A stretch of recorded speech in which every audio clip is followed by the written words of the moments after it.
Fallout 76 is a massive video game, and there is loads to both see and do in its setting of Appalachia. For those of you jumping in for the first time, or in need of a refresher, we have prepared this beginner's guide video to help you understand some of the core concepts in the game and assist you through the early stages. Let us get started. When you begin your game and create your character, one of the first things you'll do is pick up a Pip-Boy, a device which you will soon become very well acquainted with. The Pip-Boy can be used to check your status, equip weapons, use items, activate quests, and so on. Feel free to have a play with it now, but its true potential will be learnt after you exit Vault 76. As you begin to walk through the vault, do not forget to pick up these helpful healing items along the way. These will be of huge help, particularly in the early parts of the game. Eventually, you will find a set of perk cards, which is where some important decision making begins. This is the level up screen, and it will be the place where you build your character.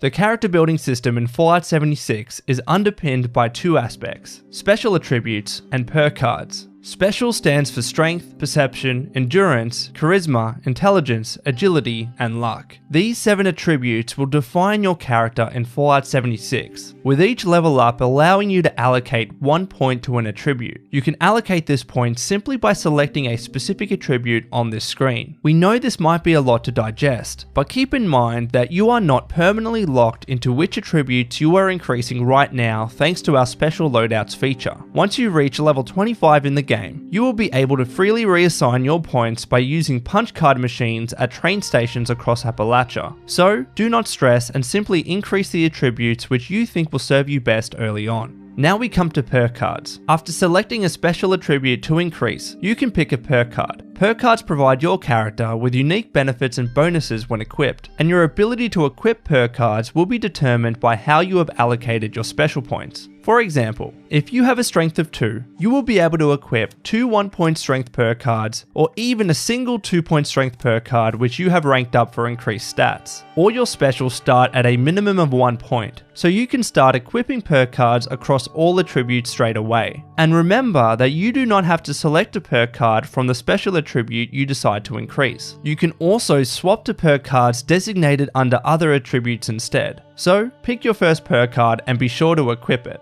After this point, you will need to exit the vault, which you can do so by following this path and heading out the vault door. And now that you have exited Vault 76, what is next? Well, you truly do have the freedom to explore the massive environment of Appalachia and do what you think is best. But if you would like some suggestions, perhaps you could head to the right, pick up these useful items from this corpse, and then begin the quest Wayward Souls. Your Pip-Boy, compass, and quest log will direct you on where you need to go and what you need to do. But no matter what you decide, this is effectively the point in the game where hostile enemies will be looking to take you down and you will need to engage in combat. Fallout 76 provides several different ways that you can do this. You can simply fight enemies head on, say by hip firing, or aiming down the sight with a gun, or even swinging a melee weapon. Melee weapons are able to be swung freely, but require you to be up close and more in harm's way. Whereas ranged weapons allow you to keep your distance, but you will need to manage your ammunition levels. Though there are some common ammo types earlier in the game, like 38, 10mm, and 308 rounds to help you with that. Enemies in the game have different weak points you can target too, many of which include the head or face, such as for ghouls, scorched, super mutants, and others. So spend the time learning which body parts take the most damage and target them.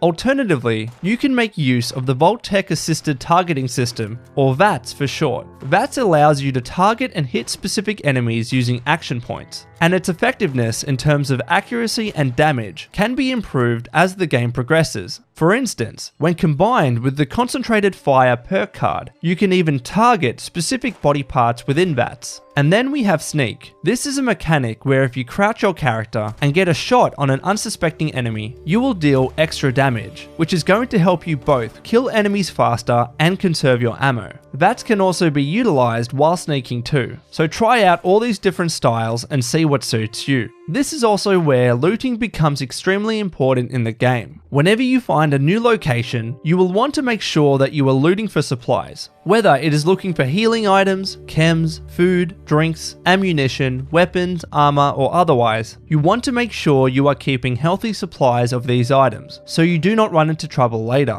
For example, keep an eye out for these first aid boxes on the walls, which frequently contain useful aid items for your character, like stim packs to heal and Rat-Away to reduce your radiation levels. Additionally, ammunition of various varieties can be found in these ammo boxes, which will be of huge help if you decide to adopt a ranged playstyle. Speaking of looting, we need to talk about junk. Junk items are extremely important to frequently loot in Fallout 76 because they can be broken down or scrapped at workbenches to yield materials that can be used for a wide range of crafting purposes. Items like desk fans, pencils, plates, typewriters, gears, and more are considered junk items, and the components which are produced after scrapping include things like wood, steel, lead, acid, leather, and more. These components can then be used to craft weapons, armor, ammunition, camp objects, chems, and more. They can even be used to repair and maintain your equipment too. A great way to get acquainted with this mechanic is by visiting the Gilman Lumber Mill on your way to the Wasteland, as it is a rich resource for wood and other items, which will be useful to you in the early game.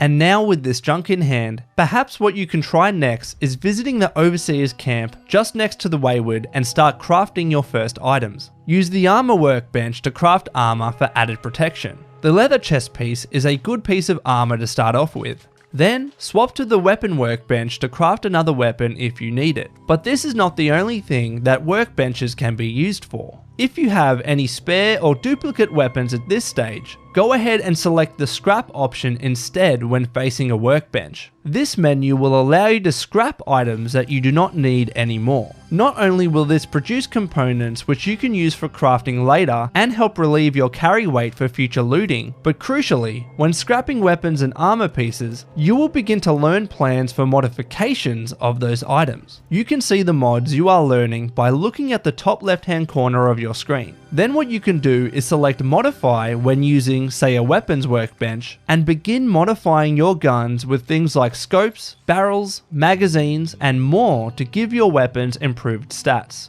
And for the last topic, let us talk about camps, known as the Construction and Assembly Mobile Platform. Camps effectively act as your home or base of operations in Fallout 76. They are a place where you can build your own workbenches and other useful camp objects, though you will first need to learn the plans for objects you want to build. You do not need to spend any caps to fast travel home to your camp either, and they are a good place to heal up, store your items, and prepare for your next outing. So, to get started, place down your first camp by opening your Pip-Boy and selecting Place Camp. You will then be able to place down your camp when it is highlighted in green. If it is colored red, it is indicating that this is a location where you cannot build. Once it is placed down, you can now open the camp menu and start building some objects. For instance, you could build a foundation and some walls for protection, a stash box to store your items, and then a bed which you can use to heal. Workbenches will be handy as mentioned before. Generators will help you power other camp objects like lights and even water pumps, which will let you pump water to keep your character well hydrated for a boost to your AP regen, and then a cooking station will let you cook food to keep your character well fed for a boost to your max HP.